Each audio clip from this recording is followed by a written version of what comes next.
14 mai 1893, à Kisangani, une guerre éclate. Les arabisés attaquent les troupes du lieutenant Tobak. Les combats atroces qui devaient donner accès aux arabisés de piller Kisangani afin d'exporter ses habitants comme esclaves. Les hommes de lieutenant Tobak résistaient à l'assaut des Bakusu arabisés. Ils sont épaulés par les troupes du commandant Châtelain venus au renfort. Le 18 mai 1893, après 4 jours d'intense agressivité, les arabisés sont vaincus. Ainsi, la ville de Kisangani est sauvée grâce à Joseph Badioko, qui avait informé à temps son maître Isidore Tobak, qui s'est éclipsé la nuit du 13 mai avec ses troupes pour préparer la riposte dans l'autre rive. Mais qui est Joseph Badioko?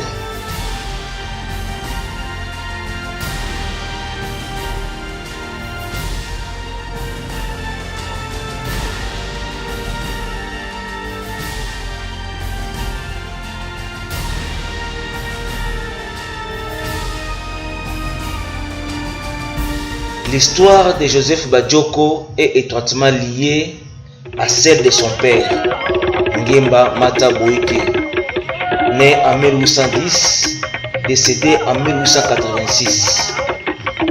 Grand chef de Mangala Maliboko de Makanza, doté d'une force physique incommensurable, grand guerrier, très robuste, doté d'une voix sonore qu'on pouvait attendre à des centaines de mètres quand il haranguait sa tribu. Dans son livre 5 années au Congo, Henri Morton Stanley parle de lui comme étant le spécimen le plus étonnant de virilité physique qu'on ait vu en Afrique équatoriale. Il nous a apparu comme un vieil Hercule, un Samson moderne. C'est avec lui que le commandant Émile Coquillat érigea la deuxième station à Nouvelle-Anvers, Makanza, en 1885. Et ce même Coquillat a déclaré que Mata Boyke est le cofondateur de l'État indépendant du Congo.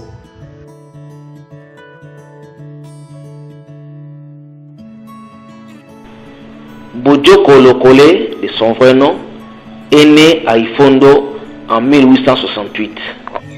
Il est âgé de 12 ans lorsqu'il est engagé comme boy moqué par Audister. Et c'est en 1892 que son père lui donnera aux mains d'Isidore Tobak. Ce dernier le façonna à la manière des Européens.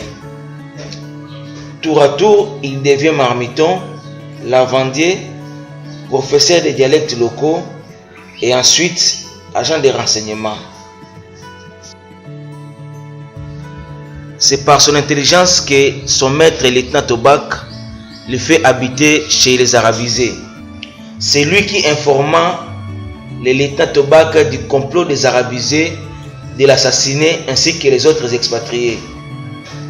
Les expatriés se mettront à l'abri, mais Badioko, resté dans la demeure de l'officier, est arrêté et condamné à mort. Les arabisés trouvent cependant plus judicieux de l'utiliser pour leur livrer Tobak et il est renvoyé chez celui-ci qui est informé des intentions à son égard. Tobak et les autres expatriés se mettront hors de portée jusqu'à l'arrivée de Danis. Badioko avait ainsi sauvé de la sorte la petite communauté blanche. 2 ans après, en 1895, il apporte encore son concours pour mater la révolte des Batetela. Une fois la paix rétablie, Badioko se voit attribuer des fonctions officielles. Il dirige certains services du port. En 1900, en sa qualité d'agent territorial, il est désigné chef de poste à Yanonge. À cette époque, Yanonge comprenait les 4 territoires actuels de la Chopo, Opala, Isangi, Yaouma et Basoko. Une région riche regroupant plus de 20 000 contribuables. Joseph Badioko n'hésite pas à initier une route de plus de 12 300 km reliant Kisangani, Yatolema, Yanonge, Yangami, Isange, Opala, Yaouma et Basoko. En quelques années, il fait de Yanonge un centre commercial et mini-industriel florissant à la satisfaction de tout blancs et indigènes.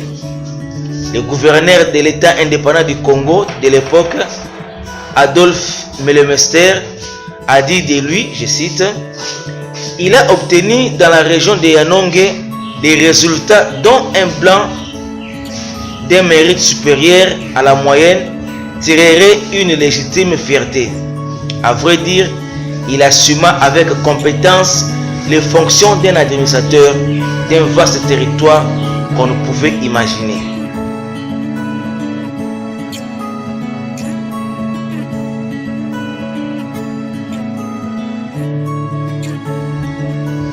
Joseph Badioko, implantant des petites unités de transformation et de fabrication des produits semi-finis et finis, décortiquage et torréfaction du café, du latex, de l'EVA, pour en fabriquer une marque de matelas très prisée par les expatriés et exportée vers les pays limitrophes, dont la marque était Mopila. Badioko a ainsi ouvert le commerce du Congo à l'international. Les Belges, les Hollandais, les Anglais, Italiens, Espagnols, Portugais, Grecs et Indo-Pakistanais se sont pressés pour venir à ces nouvelles Eldorado. La carrière de Joseph Badioko fut belle et récompensée par 5 distinctions honorifiques.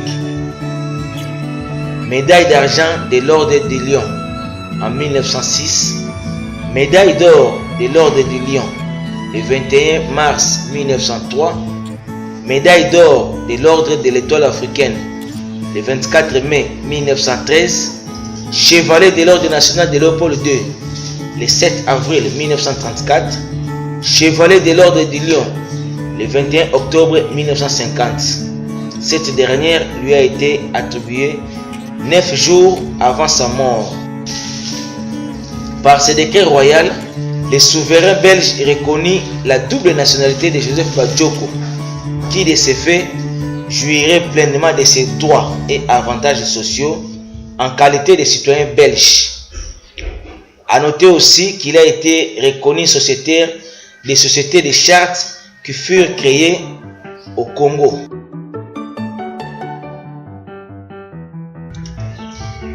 Comme fonctionnaire belge, il avait droit au congé régulier de 6 mois payés et en profita pour effectuer 2 voyages en Europe. Le premier, en 1903, il accompagna l'inspecteur d'État Malfait, son protecteur, et est reçu par le roi Léopold II à Laeken. Il y reste pour 6 mois et apprend le français. Lors du second voyage en 1913, il est reçu par le roi Albert, qui lui remet la médaille d'or de l'Étoile africaine. Durant ce séjour, il rencontre des personnalités, des jeunes même avec Van Geel, qu'il a bien connu. Mais l'âge de la retraite approche, il doit abandonner ses fonctions en 1925. Après 32 ans de loyaux services, en récompense de cessus, il obtient une concession de quelques centaines d'hectares en bordure du fleuve Alileko. Sur la rive droite, dans l'actuel territoire d'Isangi, à plus ou moins 125 km de Kisangani et Monganjo, sur la même rive de la rivière Aruwimi, un des affluents les plus poissonnés du fleuve Congo. Avec ses indemnités de congé, il réussit à payer les frais d'études en Belgique de ses 2 fils. L'aîné, Victor Badioko Djouma, qui a fait l'agronomie, et le second, Jean Badioko Kikongo Amolo, lui a fait l'économie. Pour mettre sa concession en valeur, il construit une route de 30 km. Il y érigea de belles plantations de café, de l'EVA, de riz, des plantes médicinales, quinquennat et copole. il eut le privilège d'avoir 28 enfants. En 1950, gravement malade, il fut transféré à Stanleyville. Il meurt le 30 octobre 1950. Une foule considérable de Noirs et d'Européens assiste à ses funérailles, tenant à lui rendre un dernier hommage. Joseph Badioko est l'unique pionnier de la première ère par ses prouesses tant économiques que professionnelles.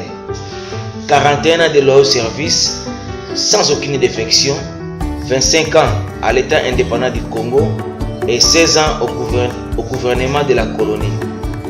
Il laisse les souvenirs d'une figure congolaise de premier plan qui, pendant près d'un demi-siècle, a magnifiquement participé au développement économique de son pays.